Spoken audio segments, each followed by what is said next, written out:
All right, this is a Fisher complete receiver that was sold separate from their component system and built into a console, and it was a kind of a one of a kind, and it's a rare collector's item.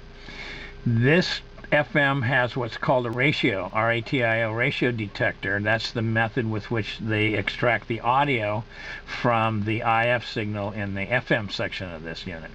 This is an alignment that we're doing here. And this transformer right here is the discriminator transformer. This is the last IF tube, which is known as a limiter tube. This is the second to the last transformer.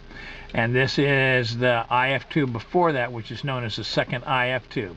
Now, for the purpose of accuracy, generally speaking, it's considered more accurate to feed the IF signal, which is this black lead here, going through this BNC connector, into the grid of this second to the last IF tube, so that the farther downstream you inject the signal, the more you can get an accurate alignment of the discriminator transformer. So that's what I've done here. All right, this is an oscilloscope pattern of looking at what's called the discriminator output. This is a swept 10.7 signal that's for the purpose of alignment, that's being injected in, as I described earlier, into the second to the last IF tube grid. And then the scope is connected and looking at this swept signal from the output of the discriminator.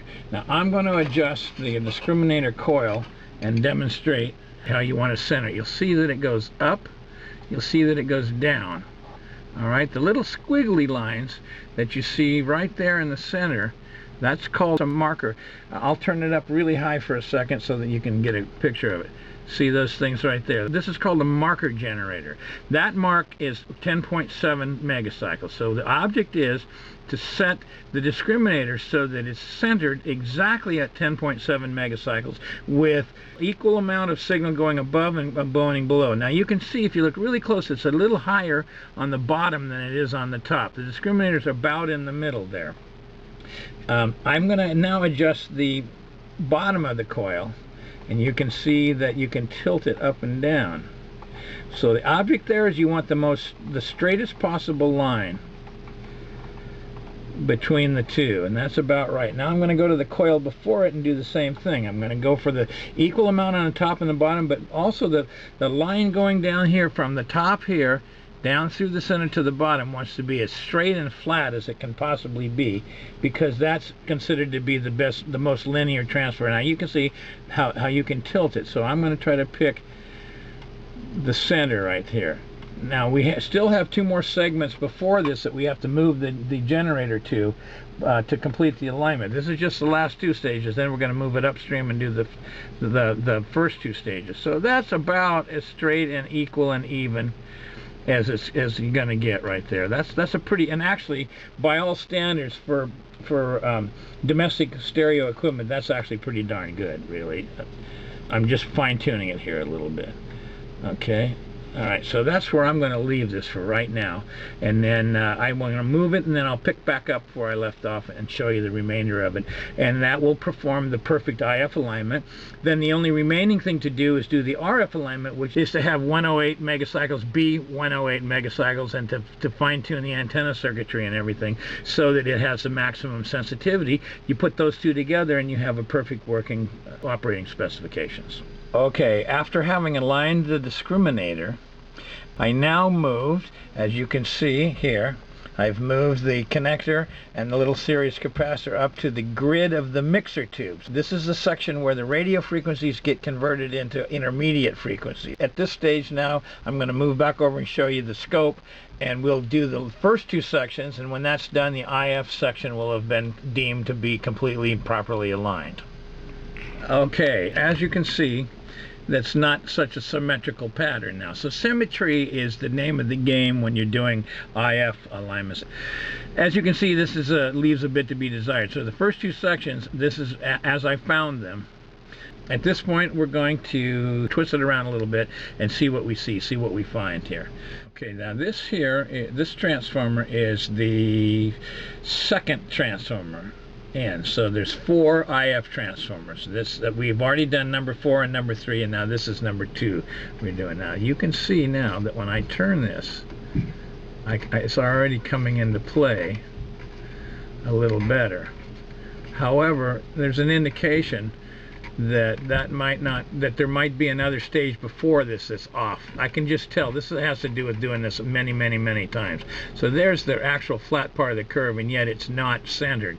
That means that one of the other transformers has probably got something squirrely in it. So we're going to now do the other half of the transformer. Each transformer has a top and a bottom. Okay, that's the flat there.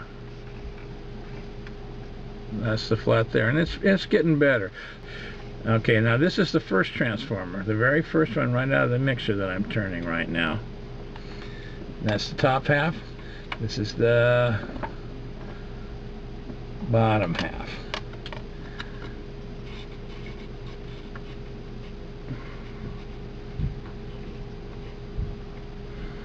Okay, so there's something's not real right about this, and I'm not sure what it is. We're going to have to hunt around a little bit. So basically what you do is you go back and forth over all of the transformers until you even it out, because it's also a matter of evening things out. Okay, now see that I did the first one, straighten it out a little bit. Now when I come back to the second one, it's acting a little better now. They all have, they all affect each other. There's no real autonomy. All right, that's pretty close there. Now I'll run the signal up a little higher in amplitude. It remains pretty linear. I can turn it up real high, turn it down. So that's actually not bad. This is probably not going to get better than this. Not that there's anything wrong with this, but there's a case to be made for hand picking all the resistors and capacitors around this circuitry, and it has to do with symmetry when you go to align them. But I think that if you really measured this out in terms of what the audio quality was like, you'd say probably would be hard pressed to notice any difference. So there's pretty much the story about aligning the IF. Now we're going to do the RF next, and that's a whole other story, and it's a little bit more difficult, particularly with this receiver, because it amounts to bending wires and stuff around for the low frequency part in order to be able to trim it out. All right, let's talk about the radio frequency alignment. A well-designed and well-manufactured radio has, among other things, one feature that they make provisions for adjustment of, and that's called the tracking. Now, since this constitutes an oscillator which selects the station, an intermediate or RF stage, which is an intermediate amplifying stage and variable tuning filter stage, and the antenna stage. Now what they mean is, when you tune from the bottom of the dial to the top of the dial, if it's perfectly aligned and it tracks properly, you will have a perfectly aligned radio which will have the same sensitivity all across the dial.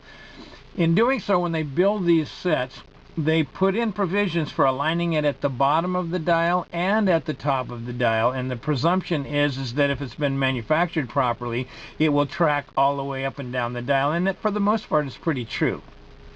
However, in the older sets, they were really made to be aligned at the factory, and it was presumed that you would never need to mess with the alignment again in the life of the unit. But now that people are restoring these old pieces of equipment and changing components, and things drift and change a little bit over the years, it's become time to dig into this stuff again. Now, the high end of the dial has little trim screws on the tuning capacitor. That's the thing with all the plates, the tuning capacitor. That's the dial of the radio. And on the outsides of it, there's little trimmer capacitors that are operated with a screwdriver. And I'll try to point one out here. They're a little bit hard to see, and this camera doesn't really zoom, but they're right up in there. You can see up inside. That's on the bottom, on the other side of the chassis. That's the tuning capacitor, and there's little screws, one there and there's one there, and the screw here is a separate outboard capacitor that you access from the top. That does the top of the dial. The bottom of the dial is this coil of wire. That coil of wire right there is the oscillator. This coil of wire right here is the intermediate or RF section, and the coil for the bottom of the dial for the antenna section is up on the top. And in this case, it's the little coil of wire that the antenna ribbon lead here is soldered to. This is the generator that I use. You can put it into the sweep mode and it sends a sweep signal. This is just the RF mode. It right now is set to 88 megacycles and it's 73% modulate. And that is fed through this 75 ohm coax cable here, up through a 75 to 300 ohm transformer, and into the antenna connection for this receiver, which is basically the two little screws on the barrier strip, and it's a 300 ohm lead here, and it's presumed to be 300 ohms. So this converts the impedance from 75 ohms from the generator to 300 ohms to the receiver requirement, so that you have a perfect match. Now, actually, I've already done a little bit of alignment on it. It exceeds the specifications for that Fisher published. So it's got 10 dB of quieting for about 2.5 microvolts of signal, which is actually pretty remarkable for a late 50s generation tube FM receiver. Okay, again, I've already adjusted the 108 megacycles. You adjust this coil by squishing it together or spreading it apart. This is a chopstick from a Asian restaurant downtown I use, and it's a piece of wood because you want something non-metallic so that it doesn't change and doesn't influence the radio frequencies. What I've done is I use that stick in between the coils and spread it out, and I use a pair of pliers to squeeze it together. So I've jimmied it in and out until when the dial is at 88 on the bottom of the dial, it's centered on the frequency. So I put 88 from the generator into the receiver, set the dial at 88, and then I manipulate this coil until the station is tuned in, or the generator is tuned in. Now the second one will be to check for the sensitivity down at the bottom. Now I've already aligned via the little screws the high frequency end, and it has, as I said, better than published specifications.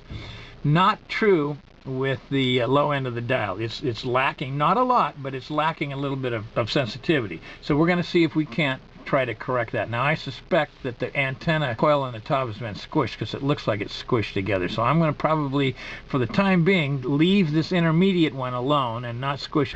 It's been stretched apart quite a bit. We'll get to that in a minute. We're going to go to the antenna one first and get it as good as we can get it. Then if the sensitivity is not as it should be, then we'll come back and manipulate this. But we're going to take a chance that that's probably okay, and that's probably not where the lack of sensitivity is occurring right now. Okay. It turned out that this little coil, now I don't know why this camera doesn't seem to want to ever focus very accurately, but this little coil here, that's the antenna tuning coil. The wire had come off, someone had soldered it back on, and it somehow got on backwards and stuff. So when I straighten it all out, this is the little lead going down to the set of screws, the screw terminals that I have just temporarily in the little vise here. Then I just have a clippy lead on the antenna lead, and it's coughing up stations like crazy. Now both the bottom of the dial and the top of the dial have more than 10 dB quieting at about 2 microvolt of signal. That's decent by today's standards. I pronounce this working as good or better than it did when it came out of the factory. Okay, the AM has been fully aligned to. That's a source for a story for another day.